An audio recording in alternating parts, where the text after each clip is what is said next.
Definitive series में आने वाले 1 रुपए के सिक्के में कुछ तो आते हैं स्केर्स की कैटेगरी में, कुछ रेयर की कैटेगरी में, जबकि इन्हीं सिक्कों में कुछ ऐसे भी हैं जो आते हैं एक्सट्रीमली रेयर की कैटेगरी में। और आप तो जानते ही हैं, सिक्का जितना ज्यादा रेयर उतना ही ज्यादा कीमती भी। कुछ सिक्के तो ऐसे भी हैं जिनकी जानकारी बड़े बड़े कॉइन्स एक्सपर्ट्स को भी नहीं थी कि वे एग्जिस्ट भी करते हैं या नहीं, मगर जब वे सिक्के एक एक करके सामने आने लगे तो हर कोई हैरान रह गया। तो दोस्तों, आज की वीडियो होने वाली है बहुत ही ज्यादा खास भी और इंफॉर्मेटिव भी, क्योंकि आज की इस वीडियो में आप जानेंगे 1 रुपए के सिक्के के बारे में बहुत ही ज्यादा रोचक जानकारी। तो वीडियो को पूरा देखें स्किप किए बिना। हेलो दोस्तों, आप सभी का स्वागत है आपके अपने चैनल जेड कॉइन में, जहां आप पाएंगे इंडियन कॉइन से रिलेटेड एकदम सच्ची और सटीक जानकारी। आज हम बात करेंगे कॉपर निकल धातु से बने 1 रुपए के उन सिक्कों के बारे में जिन्हें आम चलन के लिए बनाया गया था 1982 में और जिनकी मिंटिंग हुई थी 1991 तक। इन सिक्कों से पहले कॉपर निकल धातु से ही बने बड़ी साइज के 1 रुपयों की ढलाई की जाती थी, जिन्हें डब्बू कॉइन भी कहा जाता है, और जो हमें नजर आते हैं 1975 से लेकर 1982 तक।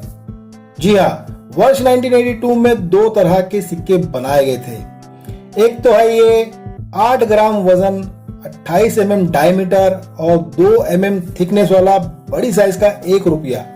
तो वही साइज और वजन में उनसे काफी कम वाला ये सिक्का भी। दोस्तों, इस डिजाइन में आते हैं रेयर के साथ साथ एक्सट्रीमली रेयर सिक्के भी। इसी कारण तगड़ा मुनाफा कमाने के लिए कुछ लालची लोग इसी डिजाइन में फेक सिक्के भी मार्केट में चलाते हैं।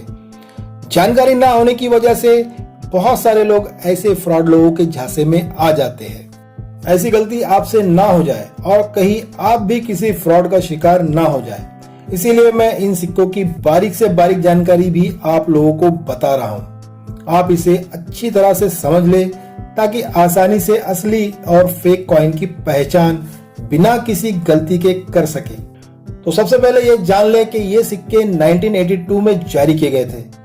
1982 से लेकर 1987 तक ये सिक्के उस वक्त भारत की 3 मिंटों में बनाए जाते थे। वे मिंटें थी मुंबई, हैदराबाद और कैलकाटा मिंट।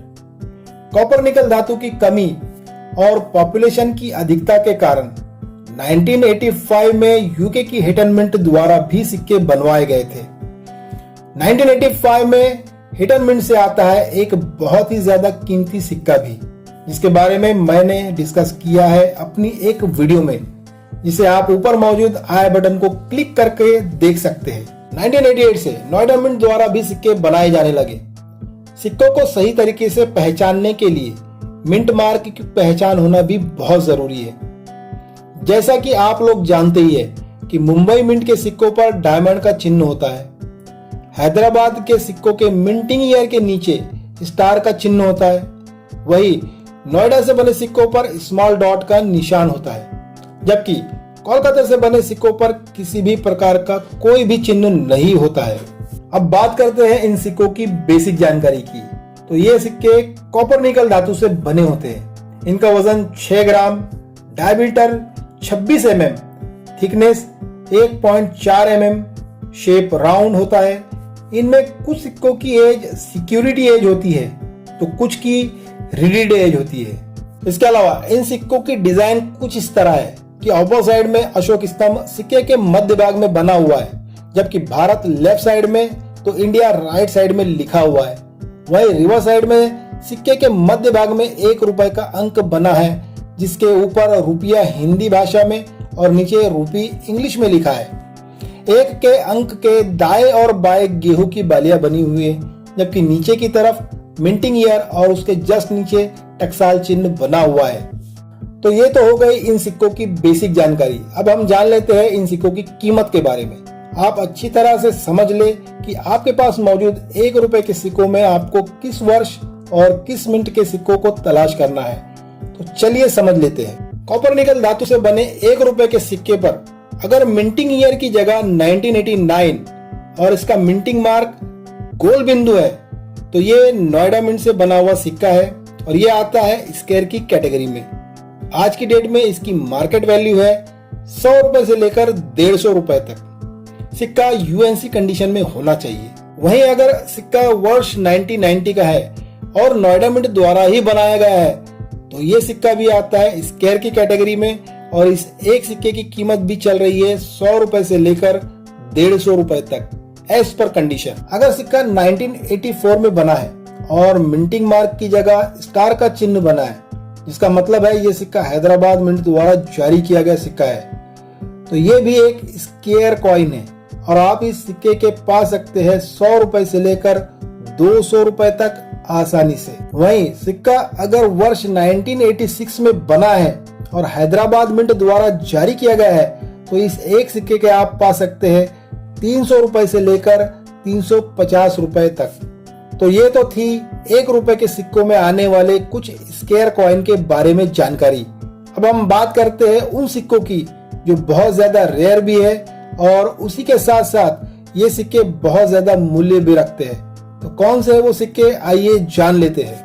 1988 में नोएडा मिंट से बना सिक्का जिसके वर्ष के नीचे गोल बिंदु बना हो, ये सिक्के आते हैं रेयर की कैटेगरी में, और ऐसे एक सिक्के की वैल्यू है 400 रुपए से लेकर 450 रुपए तक यूएनसी कंडीशन में। 1991 में बने इस सिक्के के बारे में कॉइन एक्सपर्ट्स को भी नॉलेज नहीं था कि नोएडा मिंट द्वारा ये सिक्के बनाए गए थे, मगर जब ये सिक्के मार्केट में दिखाई देने लगे तो सभी आश्चर्यचकित हो गए।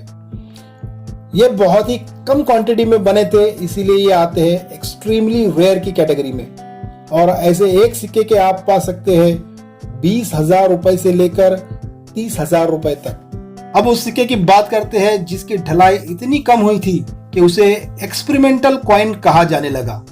ये आम चलन में मिल सकते हैं मगर बहुत ही ज्यादा मुश्किल से, इसीलिए ये सिक्के आते हैं एक्सट्रीमली रेयर की कैटेगरी में। और वो सिक्का है 1982 वर्ष में बना 1 रुपए का सिक्का, और ये मुंबई मिंट द्वारा जारी किए गए थे, जिसकी पहचान है वर्ष के नीचे बना छोटा सा डायमंड का निशान। अगर आपके पास ये 1 रुपए का सिक्का है तो इस एक सिक्के के आप पा सकते हैं 30,000 रुपए से लेकर 45,000 रुपए तक। तो अगर आपके पास भी 1 रुपए के बहुत सारे सिक्के हैं तो अपने कलेक्शन में तलाश करें इन स्क्वायर और रेयर कॉइन को। मुझे कमेंट करके बताएं कि आपके पास किस वर्ष और किस मिंट का सिक्का है। आई होप आप लोगों को ये बहुमूल्य जानकारी पसंद आई होगी, तो प्लीज वीडियो को लाइक जरूर करें, और अगर आप चैनल पर नए हैं तो सब्सक्राइब के बटन को भी जरूर दबा दें, और उसी के साथ बेल के आइकॉन को दबाएं ताकि हमारी हर आने वाली वीडियो आपको तुरंत मिल सके। वीडियो देखने के लिए धन्यवाद। Thank you.